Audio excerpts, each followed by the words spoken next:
I'm a professor of law. All right. So you're asking me political questions. I have a view. My view is a layman's view. Former radio presenter. No, I'm talking about that time. He's quite right. He was impeached. By being impeached, that means you're no longer that thing. But no one can impeach his PhD. We cannot have an imported system of law, be it Roman Dutch law or English law, that has been arranged to regulate the lives of white people in Europe.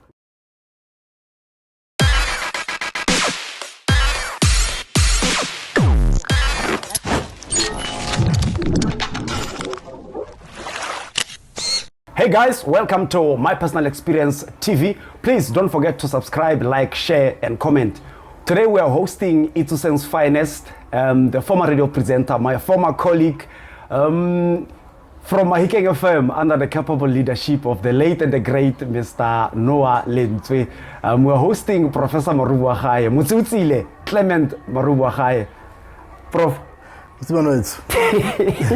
Welcome to My Personal Experience TV. No, former radio presenter. No, I'm talking about that time. That's why I actually put my former colleague. No, yes. I see me right. No, no, I'm good. No, okay, it's for the first time. This is actually I think this along this time from our previous episode and this one we've been making history. That other one we were hosting a doctor. This time we're hosting a professor. So yeah. No, well, that is progress. Levels. That is progress. Yeah, no, that is absolute progress. Levels. Yeah. Well, I understand you are a lawman, man of the law. Yes. So out of all these careers on earth, you chose law. Why did you choose law? No, man, I don't think I chose it. It is one of those things that I think chose me. Okay. Right. When one looks at my trajectory, when I was at school, especially primary and secondary, I was doing quite well in mathematics and physical science and all those kind of things, right? And I had ambition to go and study engineering, all those nice sort of courses, right? Because I was doing well in those kind of, and I have a lot of certificates on those kind of things. Right. Yes. But for some reason, when I went to matric, my academic sort of trajectory took a very radical shift, right? And I found myself not doing as well as I did the previous 11 years. And I think it was just fate redirecting me to a particular path. I still managed to do well to get into university. Law was not my first choice when I went there. It was my third choice actually when I applied. Yes. Okay. It was my third choice, right? And I managed to get into law. I struggled through the first sort of few years, struggled not academically, but in terms of falling in love with the discipline and all those kind of things. But ultimately, you know, it just hit and something just connected. And I ended up, like they always say, the rest is history, right? But it's not something that I've always wanted to do. But people around me, they've always said, Guy, you have this kind of personality. You should be doing this kind of things, you know? So I ended up following that path, unbeknown to me, that I would end up where I am. But I don't think it was a dream. It was something that I looked forward to achieving. But look, it has been a wonderful experience. Out of curiosity, those guys who were saying you have this kind of personality, what is that exactly you have? You were that guy who was wearing formal or not even from a clothes, winning debates. Not even from a clothes perspective, from a character perspective, right? As you would know, I'm a very argumentative person. I know for a fact. When somebody starts talking nonsense, I take them on, right? And I've always been like that. Like you cannot be saying these kind of things. Yes. Or when someone just presents something that they are not sure about, I'll always probe to see whether they really know what they're talking about. So I've always been like that, right? So a lot of people around me were like, Guy, there's only one thing that you have to do, and this is this thing. And when they knew, or most of the people found out that I was studying law, they were like, that is exactly what you need to do, right? And look, I think it was just life directing me towards my purpose, because they always say there are two important days in life, right? The day you are born and the day you discover your purpose.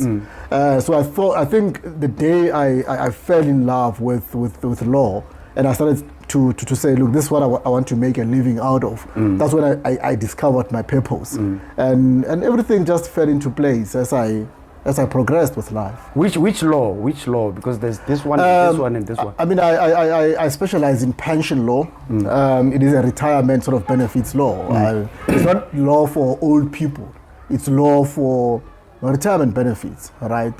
Employment benefits, and the things that you have to prepare for when you reach retirement. So that's the kind of things that I specialize in. I also do divorce. I also do insolvency law, but predominantly I'm a pension law guy. Pension law guy. Yes. Which means if I'm working, then I just want to get a picture.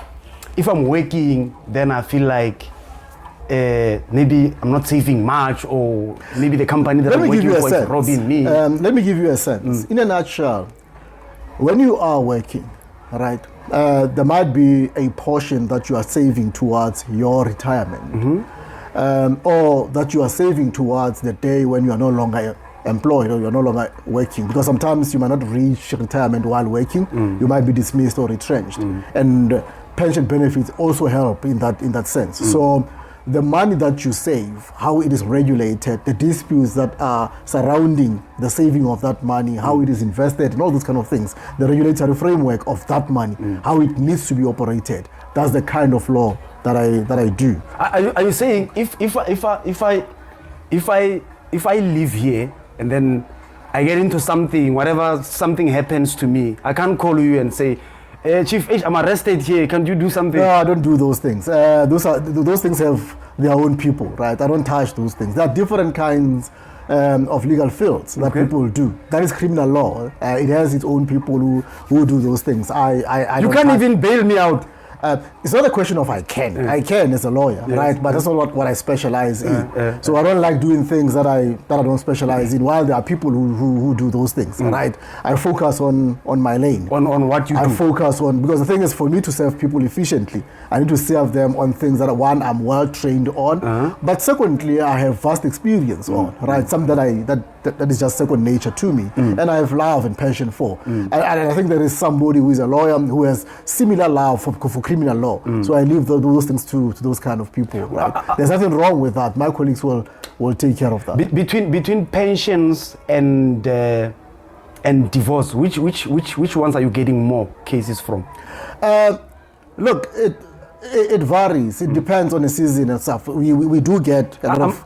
Sorry to interrupt you. I'm asking this question because through the statistics of the country, we've got a high rate of divorce.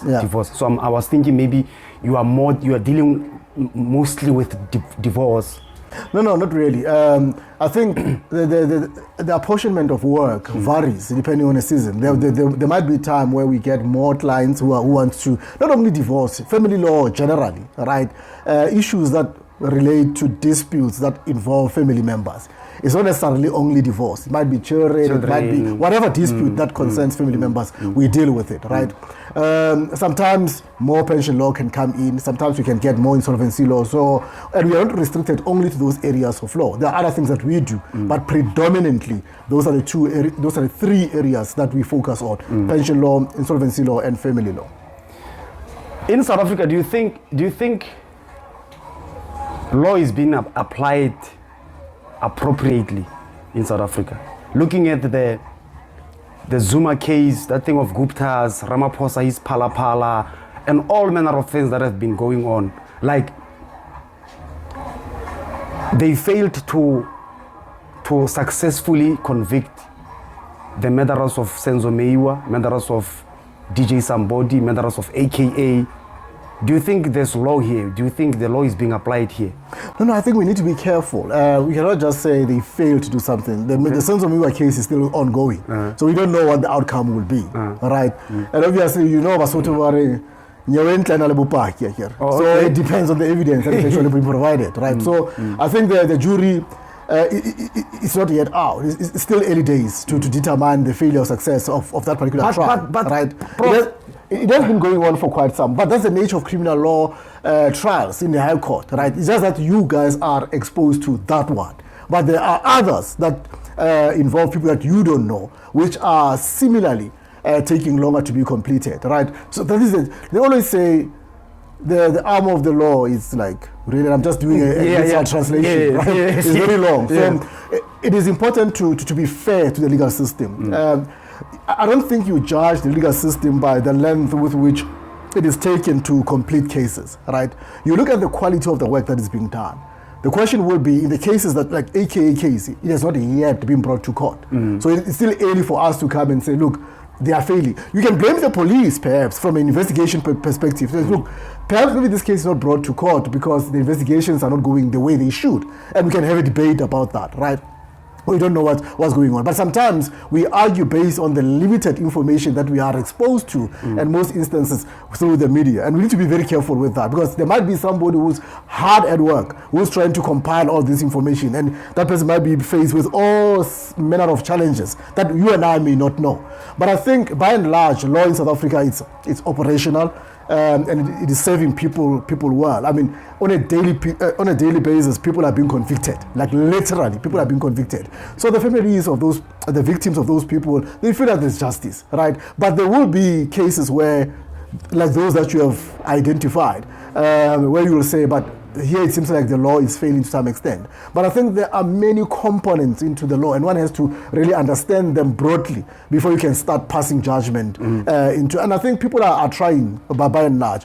But that doesn't mean the system cannot be faulted. There are mistakes that are happening. Sometimes you find judgments that are, you read them and you find, but how did the judge come to this conclusion?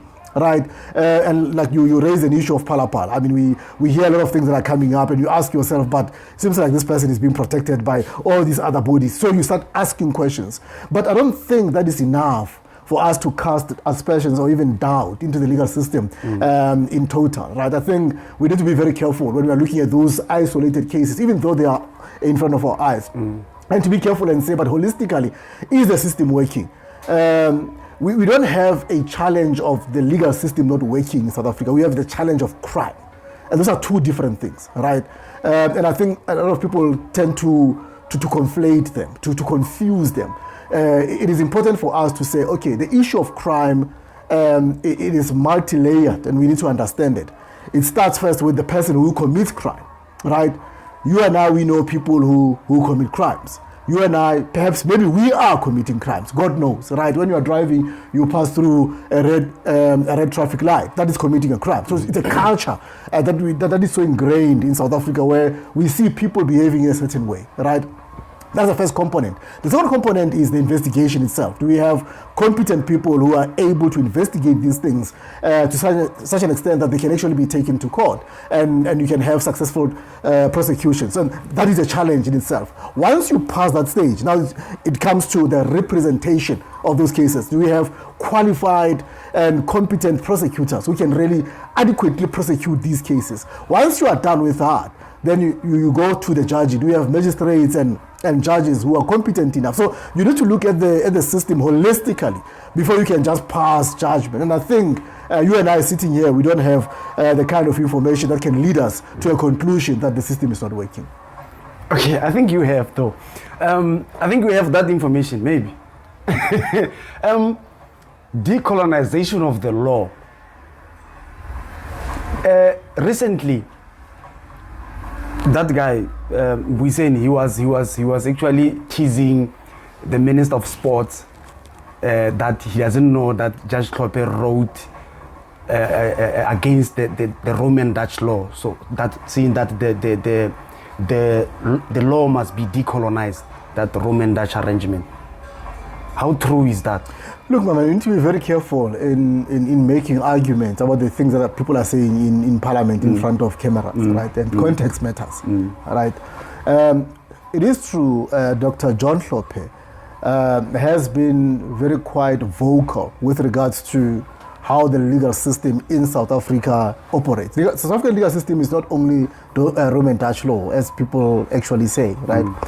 We have what we call the common law in South Africa. So you have English law and you have Roman Dutch law, which provides sort of a pluralistic sense of the legal system. And then we have customary law.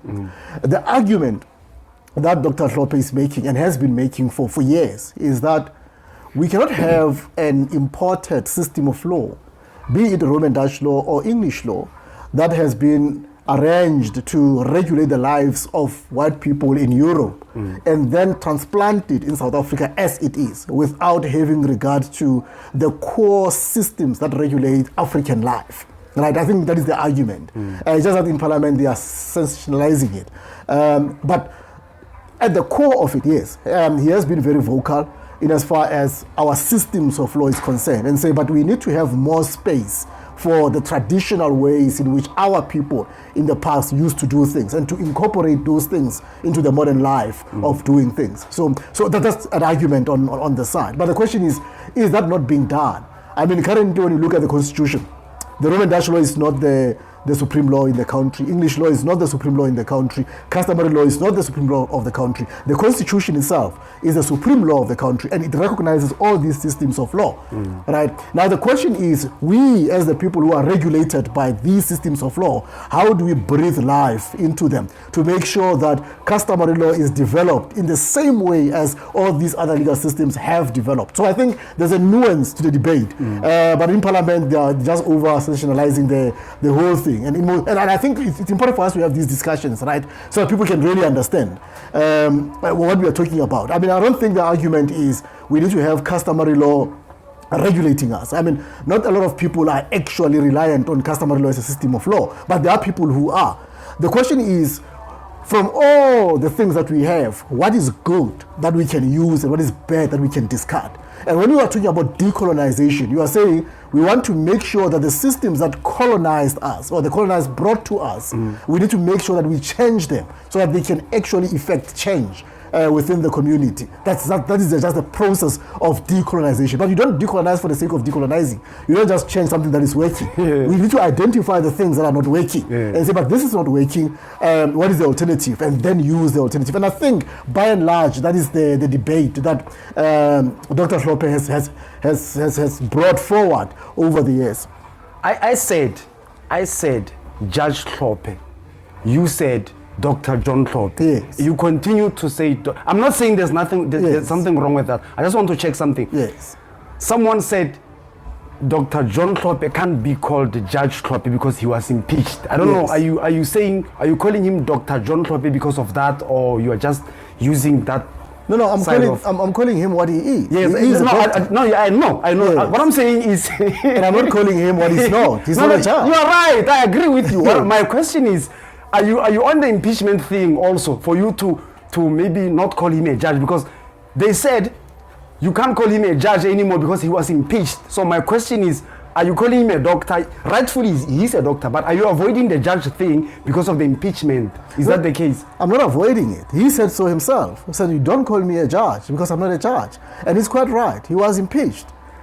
By being impeached, that means you're no longer that thing. But nobody can impeach his PhD. Nobody can take that from him. Yes. Look, it's not what I think. It's a fact. Yes. He's not a judge. That's what I'm saying. I have fundamental respect for John Hlophe. I have fundamental respect. And I think his impeachment really was, it was just politics gone wrong. He ought not to have been impeached. I don't think there were grounds to. You don't agree with his impeachment? I don't agree with it. I think it was absolutely something that ought not to have happened, right? Yeah, but it did happen. So you cannot. My feelings are irrelevant. It did happen. He was impeached, and even himself. I mean, he said so in Parliament. He rebuked President. He said, "President, please don't call me a judge, because I'm not a judge. I am Dr. Hlophe." And it's quite right. He is Dr. Hlophe, and he must be given respect that he deserves. Oh, so now it's not your feelings right now. No, it's not my feelings. It's what happened. It's a fact. Yes. Oh, okay. No, it's fine. I just wanted to yes. to canvass those grounds so that we're on the same page. Now, let's go to the GNU that is happening right now. Yes. If it was according to you, the professor, not you, the layman from the street. Yes. If it was according to you, between the Progressive Caucus and the GNU, which one do you think would have worked better to maybe take the country forward? But it's important to know that I'm not a professor of life, right? No. I'm answering your question. I know. Yes. But I just want you to answer the question based on your knowledge of law and what you've been seeing throughout. Yes. And I'm answering it, right? I'm not a professor of law, right? Yes. I'm a professor of law, right? So you're asking me political questions. I have a view. My view is a layman's view. It's not an expert, sort of. There are experts in political science who will answer that. But question. I want you to answer the question with your expertise on the field that you are on. I mean, look, man. First and foremost, if I were to bring a legal angle to it, it might not necessarily make sense because there's no legal conflict as we speak, you and I, right? Yes. But this is a political issue which, as a citizen, I can prefer a view of, right? And I think that would be more of a better view than the one that I will try to prefer as an expert, right? Okay. So when one looks at the GNU. Look, you really need to understand what a government of national unity is. And I think people like Jacob Zuma, people like Tito Mboweni have tried to explain what a GNU is. And you need to be historical in your essence to really understand what it is. Because you cannot call a few parties to a particular structure and you call that unity. Perhaps maybe it's a unity amongst them, unity of those people who are part of that thing. But if you're going to call it a government of national, not party politics, national, that means it includes everyone, right? And one has to be, not to be ahistorical. You need to be historical to understand context, right? In 1994, when there was a transition from 1990 up until 1993, South Africa was in a transition from an apartheid rule to a democratic rule, right? And there were a lot of conversations that were going as to how are we going to constitute government, how are we going to lead, and there were a lot of things that happened during Codes and all those kind of things. Ultimately, what was called the interim constitution came into being, where they said, look, let's place this constitution in place so that we can have that transitional period, right, wherein we can usher in a democracy. And that's when you saw after ANC won the elections overwhelmingly, they called almost everyone. They said, come, let's do a government of national unity. And at that time, the ANC was a majority party. So it did not matter who would leave at any time. That particular thing would not collapse. Right. That's why you saw that in 1996, we then saw the constitution, the final, or the 96 constitution coming up. And we saw people then leaving that government. MP left that government and all others, IFP remained on that government. So that was a transitional sort of government that was trying to unite South Africa to say, look, because power was not taken by black people through a bloodbath, right? Let us just try to make sure that, and then we got that Mandela thing going, peace, reconciliation, and all those kind of things, right? That was the project of government of national unity. Now let's go 30 years later. Today, what we have? Today we have a situation whereby ANC lost the elections, right? It is sitting on about 39-point-something%. They lost it, right? They lost. But nonetheless, what they did was, we want to constitute, they had an option of constituting government, a minority government, to say, we are going to constitute government, any one of you can do whatever they want to do. But what they opted to, they wanted to create a majority government, even though they lost. Then they started speaking with a whole range of people. EFF said, we want to be part of that thing, not with the DA. The DA said, we want to be part of that thing, not with the EFF. And those were the two sort of borderline political parties that were diametrically opposed to each other, right? Then they involved all these other smaller parties. So what they did, that is a grand coalition. It's a coalition in the making. So it is possible that there might be insignificant parties who, should they leave, that thing won't collapse. But if the DA leaves, it collapses. So it is from that standpoint that you cannot call it something that is a national unifier. It's not, right? And when you are looking at it, because South Africa is divided into the left, the center, and the right. So now it is a government that is going from the center to the right. In other words, that aligns itself to capital, white monopoly, and all those kind of things. And now those people who are in the left are feeling the pinch. I said, look, but this government does not represent us. So if there is anyone who feels unrepresented by the government that has been elected, you cannot say that thing is a national thing, right? It's a grand coalition, and it should be called what it is. At least in my layman's view. Do you think we need a female Chief Justice? No, man, that is a wrong question to ask. Okay. Right? Because it goes to the question, do we need a male? No, we have a male already. No, but I'm meeting the question at the level at which it is asked. Okay. Right? It goes to the core of, do we need a male Chief Justice? Right? It's not about that. We need a competent leader of the judiciary. Okay. Right? It just happened that this time around we found a female. And it's important for us not to degrade that woman's abilities and stature and just view her as a female Chief Justice. She's not a female Chief Justice. She's a competent jurist who happens to be female.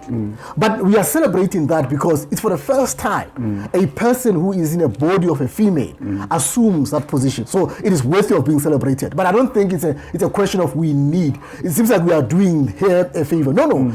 It was meritorious. It was merit at its very best. Right? We got the best available for the position. I don't think there's any male currently who meets her trajectory in as far as that position is concerned. So we got the best. Are you saying that comparing from the previous Chief Justice, that Mogoeng and this one, and are you saying that comparing to those two? No, I'm saying comparing to the people who are eligible to be appointed now. Oh, okay. Right. Okay. That exercise we can do, who has the best and whatever. And a lot of people will choose one as opposed to the other. My view is Chief Justice Mogoeng was the best Chief Justice ever that we have ever produced. And I'm not mincing my words with regards to that. And because for me, when you look at him, he probably, I view him as probably the most independent jurist that I have seen, right? So, but that's besides the point. I think now the spotlight should be on Chief Justice Maya.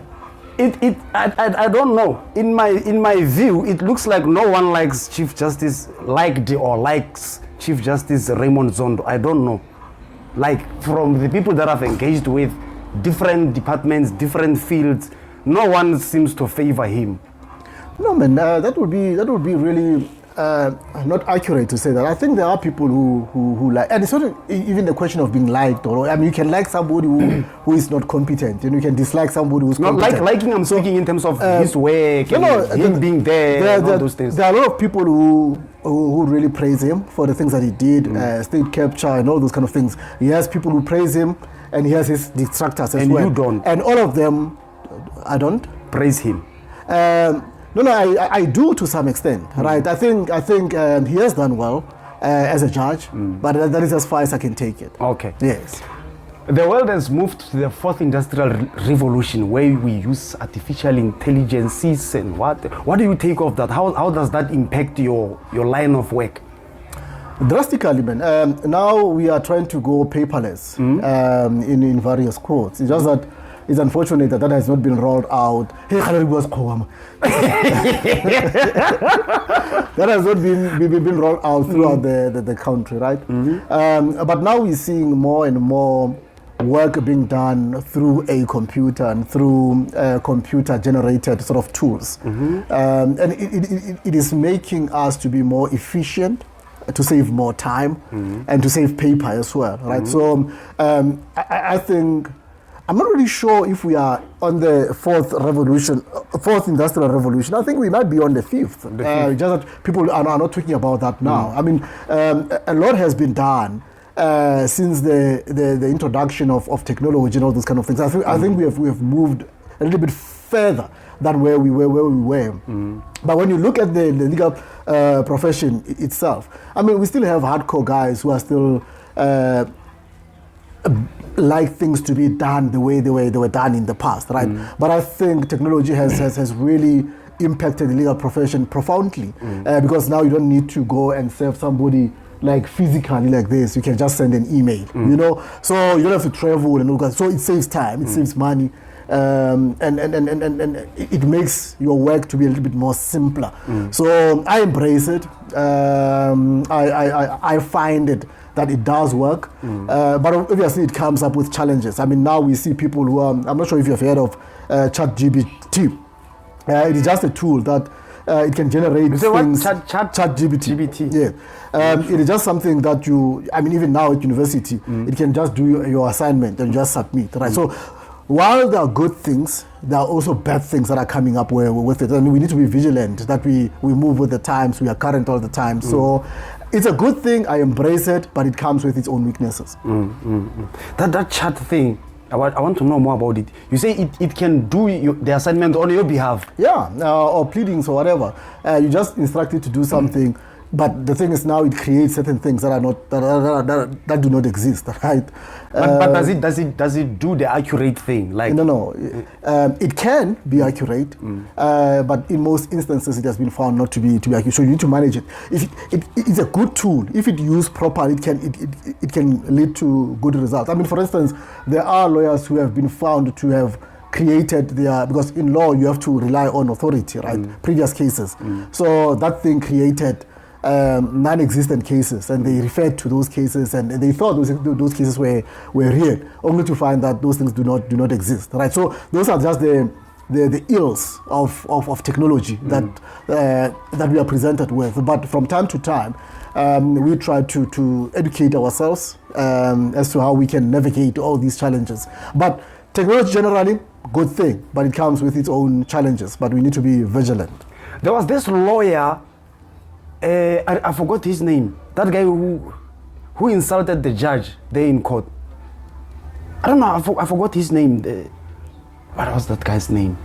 Not a long time ago. He was representing someone there, and then he insulted the judge in court. What? I'm not sure. I'm trying to remember his name. I forgot his name. Yeah. I just wanted to ask around that. Yeah. That like in a case, in a situation like that where a lawyer insults a judge, what happens after that to that lawyer, his credibility and all those things? Look, man, an insult is a very subjective thing, right? No, I'm speaking. Because somebody might think what you think is an insult. Somebody might justify it as not being an insult. No, insult. I'm saying literally insulting the judge, uttering vulgar words to the judge in court. No. There is a legal practice council in South Africa that regulates all the lawyers. If somebody does something like that, that person can be reported to that body, and the body will institute disciplinary hearings, and they will pass a relevant sanction against that person. So disciplinary, once it is found that there is an insult, right, then they can be disciplined. Equally so, if the judge insults a lawyer, we have the Judicial Service Commission route, which can actually discipline the judge. So there are inherent sort of mechanisms that are used to make sure that people behave in accordance with how their oath of office dictates. You did not dispute, but you said something defending yourself when I said former radio presenter. I said former. Yes. Then you were like, no, how can you say that as if I'm dead? So I just want to check, are you coming back to radio anytime soon, or you are currently on radio, or? My man, coming back on radio. Oh, if there's a station manager there, I'm available. Yeah, and I can speak all the languages that I can speak quite fluent. Oh, okay. Anyway, look, man, radio, they always say once that bug beats you, you can never take it out of your system, right? I've done a lot of radio stations, man. I previously, not long ago, I was doing Cosmo FM. Due to commitment, I had to leave that. I did Massive Metro. Due to commitment, I had to leave that. If an opportunity, a good opportunity comes in, right? The kind of person that I am, if I were to join any radio station, one, I need freedom, right? Because I need freedom. Because what is the meaning of freedom in your world? Look, I need. You want to bring your own music? I need to. No, music. Anyone can do that. Music doesn't make a show. My creativity to make a show, because I don't want to do a show that will not dominate. Right, you know how we roll now. Yeah. I don't want to do a show that will not dominate. Right, I need to do a show that will be that will dominate. Like the slot where I get in, I need to understand who are people that I'm there with, right? And I need to dominate. And only for me to do that, I need the freedom. The freedom is from the creativity, right? How I pitch the show and what I do on the show, right? If I get that, then I'll work for any receipt. But when I'm told that you cannot do this and that, I'm not interested. You don't want to do things that you are not going to. No. And again, I don't want producers, man. You know, I feel limited when I have. I can have an executive producer, for instance, somebody who's not going to be on my ear all the time, right? I want to produce my show. And then you can deal with the music and all those kind of things. Then fine. What kind of a radio would that be? Where you don't want producers and you just want the executive producer? It will be. I mean, look, I've seen, because as much as I listen to radio, right? I listen to radio, especially those that are in the Northwest. I listen to radio. Yes. And sometimes when you are listening, it doesn't seem like there's a producer there. Right, but I know that they are producers. Okay. You know. Or you want something of that nature. Yes. No, I thought you said you don't want a producer at all. No, I don't want the producer at all. I don't. I don't. Because I'm content. I know how to create my content. Yes. Right. Okay, what does the producer do? Sorry, man, for your show. But nonetheless, it's fine. Look, I don't want a producer, right? I don't. I can have an executive producer who will look Oversee at whatever. Yes. whatever. But as far as content is concerned, I come from a school of thought that says I mean, we come from community radio stations. We come from the greatest. Where we did everything, right? And you know how my show was. Yeah. You know, from a content perspective, I want to make sure that I cater. And fairly so, I think I must give it to you. Remember, I took over the show when you left. Yes. I didn't find any problem. I was just, I didn't have to change a lot of things. I just did this and that. Like, everything was just in order. Yes. So I think I must give you a tap on your shoulder for that. No, thanks. Look, but seriously, and I'm serious about this. I think I would only work for a radio station that is owned by another person now, if I'm given that freedom, right? I know radio has moved, man. Radio has moved where people have to be 5, 6, 3, 4 in the studio, and you have all the people contributing into the show. I don't believe in that kind of radio, right? Because I listen to radio now. You tune in every day. It's relationship topics, like if you have a long distance relationship, how do you manage? Like, how long are we going to speak about that when you have all these other challenges? Right? And sometimes you have a producer. They just read whatever the headlines, and they want to come to you with headlines. So I'm going to have a problem with that because I'm a content person, right? And I read. That's the thing. I read. So when someone comes with half-baked things, we are always going to fight. Or normal. Yes. So, and that's why perhaps now I'm not on radio. But all the radio stations that I've worked on, I've produced my shows, and when you are listening from the other side, you can hear what these things are proper. Yes. I want to move. Unless a party show. A party show is party time. Yeah, you can do as you wish and all those things. I want to move to the final piece of the episode. But before we go there, one last question. There was these raidings that were done recently at correctional services where people found cell phones and what. I don't know. Where's the law in that sector? What is happening there? Hey, my man. I think all of us, we know what's going on in the correctional centers. We know the lawlessness that is going on there.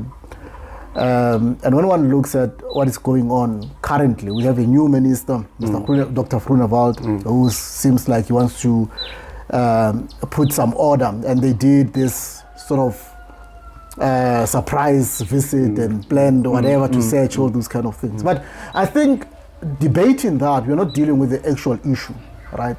Because the things that they found, they got in there. That means somebody took them outside and brought them there. Right, so that means the system itself is broken, and those people who are locked inside, they did not bring those things in. But that means they have so much influence that they can influence people who have outside contact to bring those things in. So I think the issue is more systematic, and it's important for us to understand that we need to understand what really goes on in the correctional centers holistically, right? But this thing of raiding and calling one, two journalists so that you can take pictures. I think it is insignificant in the broader scheme of things. It's important that a holistic sort of overview is done of all these correctional centers so that we can bring back. I mean, that's just pure lawlessness. I'm happy we agree finally. I wanted us to agree that the system is broken, because earlier when I brought the law thing, South African, you were defending the South African law, but now we are agreeing that the system is broken. Thank you so much. Now we are going to the final piece of the podcast, which is called My Personal Experience Gets Personal. I'm going to ask you 5 personal questions. Yes. And then you are not allowed not to answer a question. You must answer all the questions. Let's hear. I haven't refused to answer anything you asked that far. So let's hear. So, have you ever had a crush on your friend's girlfriend? No. Have you ever accidentally farted loud in a quiet space with people around? I wouldn't remember, man. I think it's possible. I mean, I'm human just like any other person. I think it's possible. I wouldn't remember though. Have you ever had a nickname that you hated so much, and if so, why? Yes, dialogue. I hate that nickname because a lot of people don't pronounce it properly. There are people who call it Daloko, but when it's pronounced properly, and that comes also from my character, dialogue, to have a conversation, right? But there are people who just crushes it. So I tended to kind of like hate it of late. So if I were to call someone called you DJ Dialogue, yes, but he called it properly because he called me that because he gave him my first radio gig when he was a station manager at Northwest University. Oh, okay. Yes, I was with the breakfast show. So he's allowed to call you with the nickname that he gave just because he gave you a job. Yes, okay. yes. I'll see what I can give you so that I can call you with this nickname that you hate.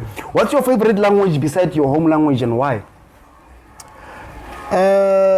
I never thought about that. I think Venda, man. Jesus, I cannot speak the language, but it sounds so good when you are listening to somebody who speaks it. And I love the people. Most of the people that I've met who are Venda are smart, man. I'm intrigued by smart people. When I'm around people who are really smart. So my experience of Venda people, I'm not saying them as a group holistically because I've not met all of them, but those that I've met, they've really, stimulated my thoughts around them. You must have one line in Venda. Sorry? You must be able to say maybe one line in Not even a line, a way that all of us can say. Nah, that's the only thing that we can say. If you were a teacher, would you rather choose to teach at primary or high school learners? Well, I'm a teacher now. I'm teaching at university. Oh, you're teaching? You're still teaching? I thought you left that thing of teaching. No, man. You cannot be a professor and you're not teaching. I'm teaching at university now. Is it a law that you cannot be a professor and not teach, or is just you? No. It's not a law. I'm a lecturer, actually, basically. So I'm a teacher. So I'm teaching now, and I prefer to teach there as opposed to the places that you spoke about.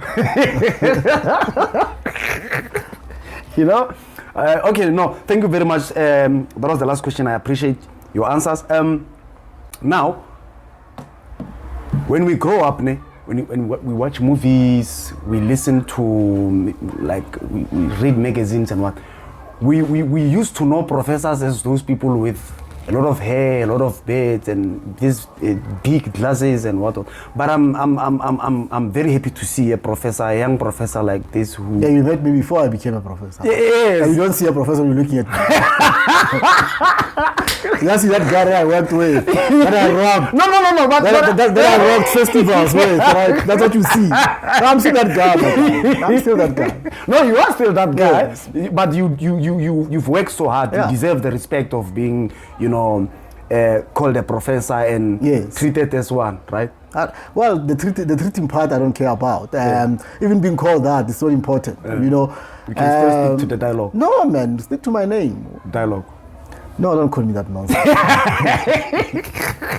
I think I'm the only one amongst all the crew that we used to work with who calls you with your first name, and I love your name. No, I think Professor also calls me by my first name. Say.